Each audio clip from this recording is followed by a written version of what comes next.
Finally back with my Mermail deck profile for the September 2020 format. Didn't really expect the ban list to hit much. The ban list did hit much.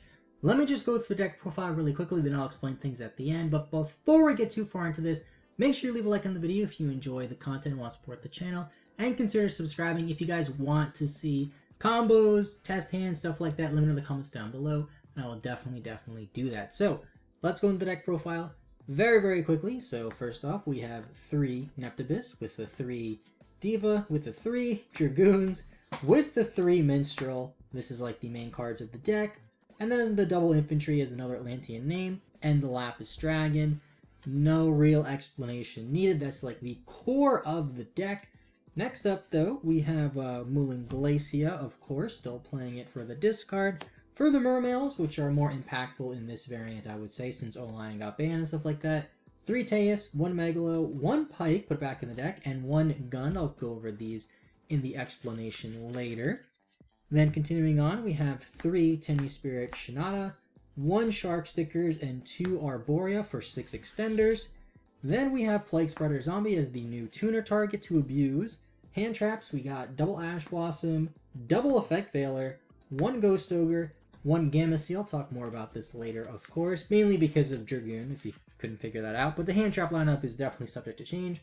1 for the spells, the 1 Call by the Grave, still playing it, the double Moray Agreed, and the 1 Upstart Goblin to round out the 40 cards. Now, continuing on into our extra deck, we have Calamities, one of the main cards of the extra deck.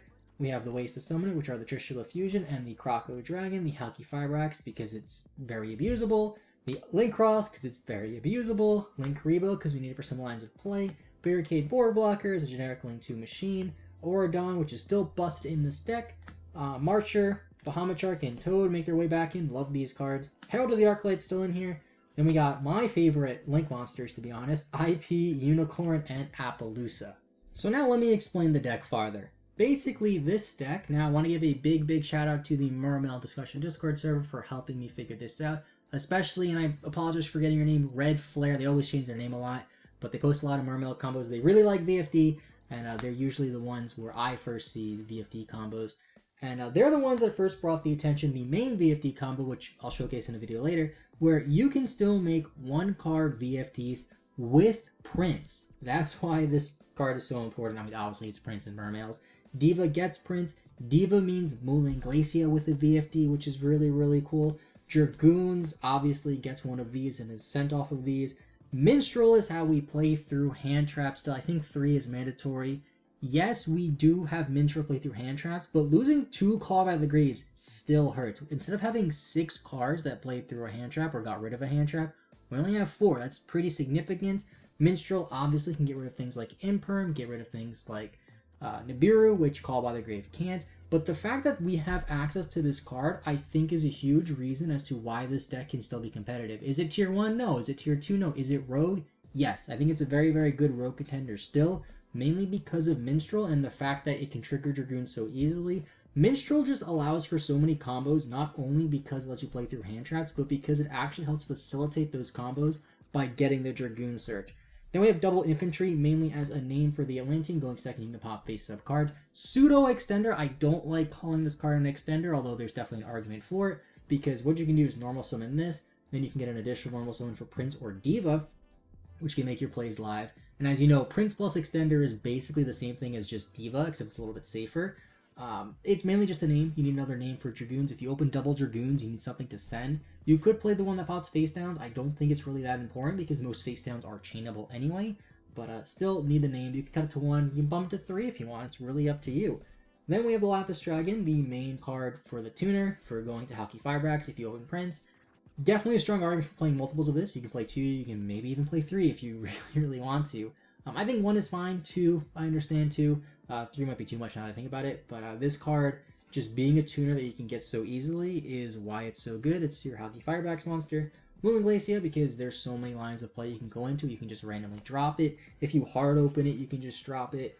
Very good card, obviously, no need to explain it. Then we have the Mermails. The 3 Teus, 1 Megalo, 1 Pike, 1 Gun. The biggest Mermail lineup that I've played since, like, pre-Etco. So, Mermails in this deck are finally, like, good. they're not just extenders anymore like it was in the past pre-ban list, where pretty much Teus was just an extender, Mulan was just Megalo was just an extender that could trigger Dragoons, and then I think I just played Gun just because it's like the next best one. Now there's combos that I was able to figure out with Abyss Pike. I want to give a shout out to Shire because they showed a combo a while ago. This was like before Etko even came out, I think. And it was a anti-Nibiru. I'm sure you guys know it by now. It's the anti-Nibiru play where you search for Pike and you discard Prince. I figured out a variant of that combo that starts off in the same exact way but ends on a different board. And it's with Teus Dragoons, and it ends on 2 Omni Gates with a VFD. It's my favorite combo in the deck. Yes, it's a 2-card combo. Yes, it's with Teus, which you can't search in Dragoons. Yes, it's susceptible to Ash. But there's a lot of other ways to get to it, and the Mermail line, like every single Mermail is like good in this deck. I'm not playing the spell that Megalo can search because I don't want to play the brick. If you guys don't know, when it comes to Mermail, my philosophy, I want to play as little bricks as possible and want to be able to combo as much as possible. I want my deck to be as consistent as possible, which is why I love the 1-card combos. And we have the 1-card VFD combo, meaning that pretty much every hand, bar interruptions of course, we should at least be able to get to VFD, maybe multiple interruptions. There's a line of play you can do where you go into like IP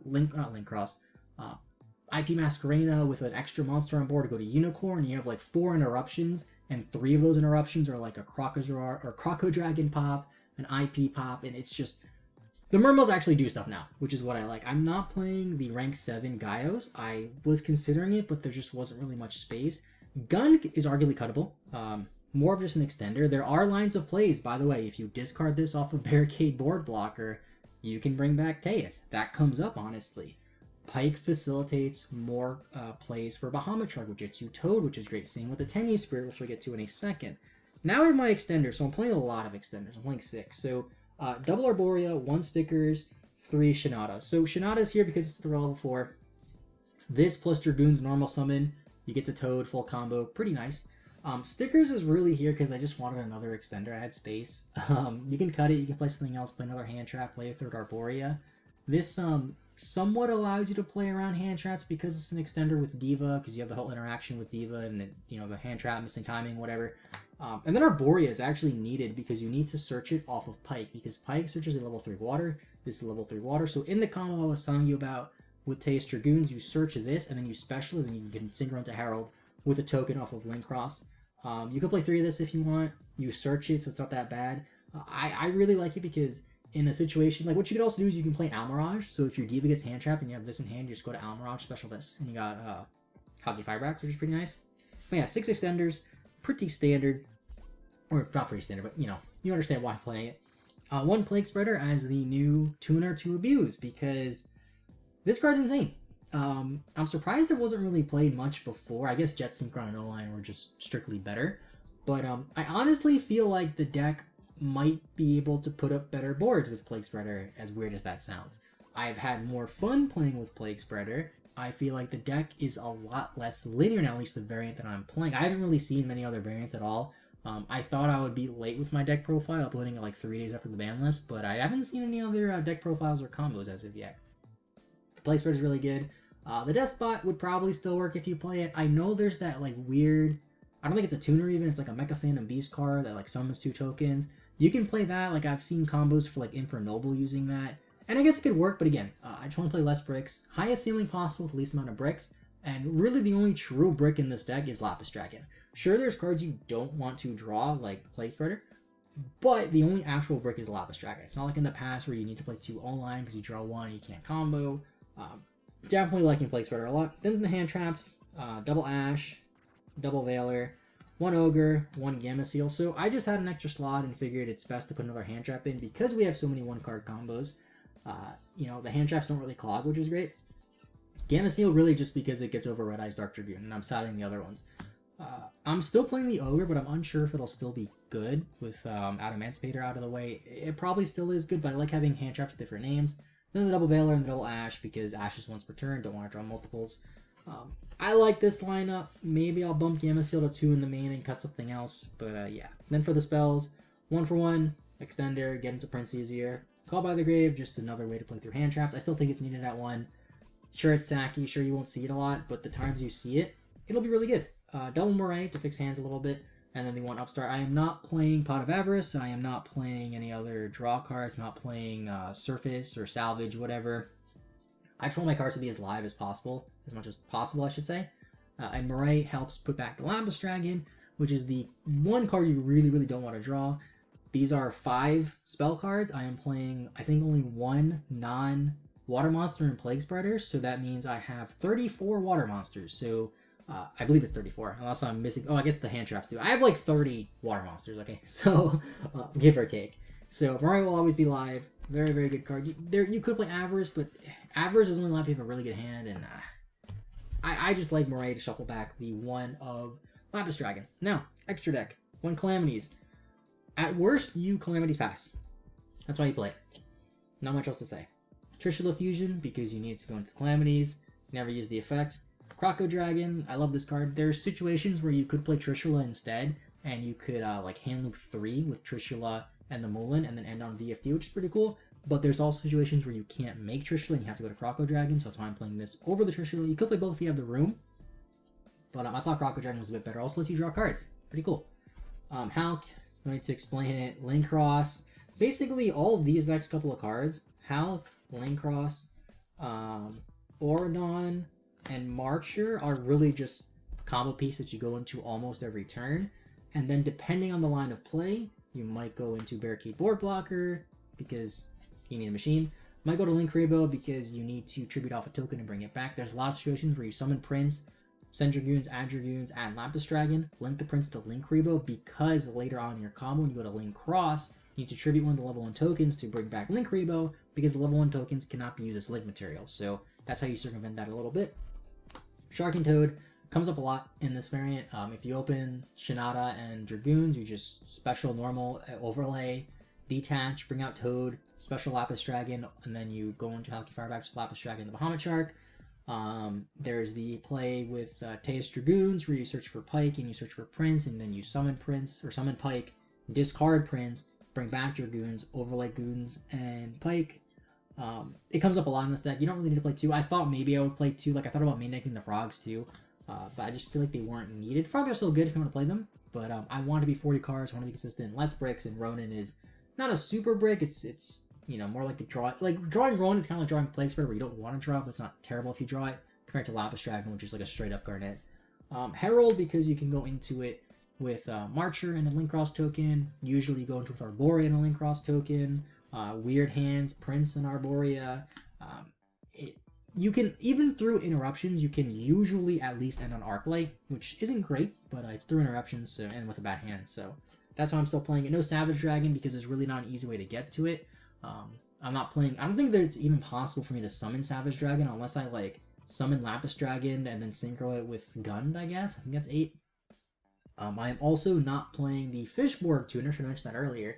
Fishborg Tuner is good if you play the Adamancipator Rise Dragate and you play Ahashima. I was testing that a lot and it was pretty good, but I wanted my cards to be as live as possible. I wanted to streamline the extra deck as much as I possibly can to go for, you know, usually the same cards every single time instead of just having to play a separate set of cards for if I go into the Ahashima plays and then other cards if I don't go into the plays. I just feel like that makes the extra deck make a lot more sense and it makes my cards a lot more useful. It's not bad at all, don't get me wrong, but I just think Plague Spreader is better. And then we have my favorite cards, IP, Unicorn, and Appaloosa. Finally got IP and Appaloosa after how long, and I can finally play them in my Mermail deck, but I can't go to locals because, you know, coronavirus. But yeah, so Weird Hands, you can end on IP. Weird Hands, you need a random link too, you got IP. Unicorn is one of the best link monsters in the game, going second. It's really good. Go into it with IP. And then Appaloosa, sometimes I go into it like I leave Masquerena, and then I like use a Croco Dragon negate or a Croco Dragon pop, and then I have an extra monster on board typically, because if I do that combo, and then I can go into Appaloosa. So that's pretty cool. I thought about playing Aeromax, because Aeromax is a really cool card.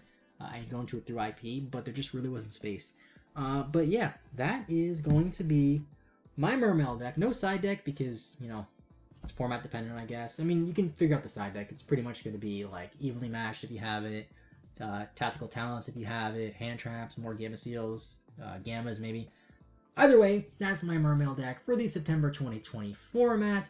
Definitely plan on bringing these back and doing them monthly again. So hopefully October we have another deck profile to showcase. Going to be doing some combos and some test hands eventually if you guys want to see them. Leave a like if you enjoyed, subscribe if you're new. I'll see you all next time. Thanks for watching, and